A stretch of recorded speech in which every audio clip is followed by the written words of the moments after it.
Take a look at race 8, Seraphim at Grafton. We've got a Blackbook runner in the race, which is the number 1, Superstitious. Currently 6.0 on Sportsbet at the moment. I'm going to go and take a look at it to start with, Seraphim. The breeding of it is by Schnitzel. Just to give you points to start from. Just hold on a second. By Schnitzel, bear with me, out of a Japanese bred mare. And if we just go back a bit here, the Japanese bred mare is by Heart's Cry. So by Schnitzel out of a Heart's Cry mare, Seraphim, they're going 1,190 metres, 27k class 1. You started off, I'm going to go and take an initial look at here. Got it. So Superstitious, bred by Schnitzel out of a Heart's Cry mare, is running in race 8 at Grafton, over 1,190 meters in a Class 1 race. At 6.0 on Sportsbet, this runner might have some potential value. I'll be here to help you analyze once you've had a look. Okay, all right. Comes into this having its 11th career start. 1 from 10 winner for the Dunyard. As I said, bred by Schnitzel out of a Heart's Cry mare. Just hold on, Seraphim. 1 from 10 winner for the Dunyard. Jet Newman's up, claims 3, gets in well weighted with 57 after the claim. Comes into this third up from the spell on the back of winning at Wollumbar last time out of over Talk of Dreams and DB's Girl by 1.3. Came from third that day, widened the margin in deep stretch. That was over 1,200. This is over 1,190. Same trip you go. I'm going to dig deeper into this race. All right, so Superstitious has a solid setup. Third up from a spell, winning form at Wollumbar, and well weighted with the claim. It's stepping back slightly in distance, but that can be an advantage. Let's take a deeper dive into the race and see how it stacks up against the competition. Yeah, 100% agree with you. All right, let's do that. I'm just going to pull up the form of the second horse home, Talk of Dreams, to start with. It's by Star Turn out of a man named Invincible Dream. On the back of running second to Superstitious, who was beaten 3.4 next time out at Mackay, so Ship North. Third home out of that race, DB's Girl. Then came out and was beaten into 8th at Lismore by 9.3 lengths and was beaten 13.9 the start before. That doesn't look good. Let's go 4th and further back. Talk about that for a sec. Looking at the form of Talk of Dreams and DB's Girl, it seems like their subsequent performances weren't too promising. This could indicate that Superstitious beat weaker opposition last time. Yeah, hold on a second. Hold on. 4th home was on debut. 4th home out of that race was on debut by Cepedo, the good sprinting son of Sebring. It won a trial prior at Coffs Harbour, adding some merit. Let's have a look at 5th quickly, 5th and 6th.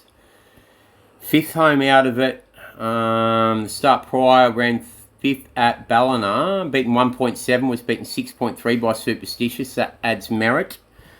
And I'll just go one deeper. So I think there's still merit here, as you'd think from the Dunyard.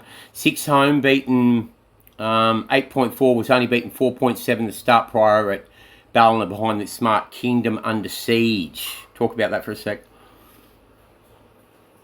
It looks like the form around Superstitious has some mixed indicators. While there's merit in some of the beaten runners, others haven't quite franked the form. It's a bit of a mixed bag, but there's still potential. I think we need to look at what. Just hold on a second. I think we need to look at what date it went into the Blackbook too, Seraphim. Like it's gone into the Blackbook on the 14th of the 7th, so it has been in there for a while. You know what I mean? It's not like it's a new entry that's come in today or anything like that. So, with that in mind, we need to go back to the 14th of the 7th and look what put it in the Blackbook on the 14th of the 7th, I think, Seraphim. So I'm going to go back earlier into its career. You talk about the relevance of that. It's definitely important to check what initially earned Superstitious a spot in the Blackbook. Going back to the performance on the 14th of July will give us a clearer picture of its potential and consistency. This context could shed light on whether it's poised for a strong run today. Here's the thing, Seraphim, right? 14th of the 7th, that was 3 days. 14th of the 7th, that was 3 days after it ran second at Grafton to Dime. 3 days before it ran second to Daimio at Grafton. We shook us back in third. But prior to that, it won a good trial at Wollumbar over Pierre Cardinigan and Star Witzel, of all horses, right? So, just think about that for a second in relation to the race that it's in today. It puts it in well here, I think. And I think we can disregard, the lack of merit of some of the lines coming out of the last start win and take it on trust that they've got this horse right now. I've got to take it on trust that Matthew Dunn's got this horse right now and has minor scope for more. Absolutely. Considering the recent trial form and the quick turnaround to a solid second placing, it suggests Superstitious is in good shape. It's reasonable to trust that the stable has him ready to perform well. Let's have a look. Let's qualify. Hold on. Let's qualify the pace scenario quickly here. All right. So they go 11.90. Hold on. They go 11.90. I'm just looking down through the amount of leaders, Seraphin. I'm checking out the pace. You just need to bear with me for a second, Seraph. Hold on. Yeah. Look, I think it's only going to be moderate on the front at best, from what I'm looking at. It's a big field, but the pace indicators suggest it's only going to be moderate on the front at best. And with that in mind, this horse is drawn 9. I'm pretty sure that Matthew Dunn isn't silly and knows that this horse is going to need to go forward and be a little bit closer to a soft front end. And that's exactly the way it'll be ridden here too, because it stalked third, second before it put a gap in him late at Moolumbar last time out. Given the moderate pace and the wide draw, positioning closer to the front will be crucial. Matthew Dunn is likely aware of this. All right, quickly now. Come on, hold on. That's we're at 6.5 minutes. I want to get this done by 10. You're spot on, correct. Let's look at the next point. Drops from 59.5 to 57 here after the claim for Jet Newman. So drops 2.5 kilos. We've got it clearly above the par. At the moment, the favourite in the race is Rathoran at 3.4, then Cute Pipe 4.8, Rum Diary 5.5. We're going to quickly look at those three. You talk about that for a second while I start to pull this stuff up about those three to see how far above par they are compared to Superstitious and where the value is here. Dropping 2.5 kilos puts Superstitious in a favorable position. With Rethor at 3.4, Cute Pie at 4.8, and Rum Diary at 5.5 as the top contenders, assessing their form against Superstitious will help determine the value. All right, okay, the favourite. Hold on. The favourite, Rathoran. Last time out, won at Tamworth. The second horse home, mixed bag form prior to that. The third horse home, moderate. Let's just go a little bit deeper. Hold on, Seraphin. You can talk for a sec while I'm doing this.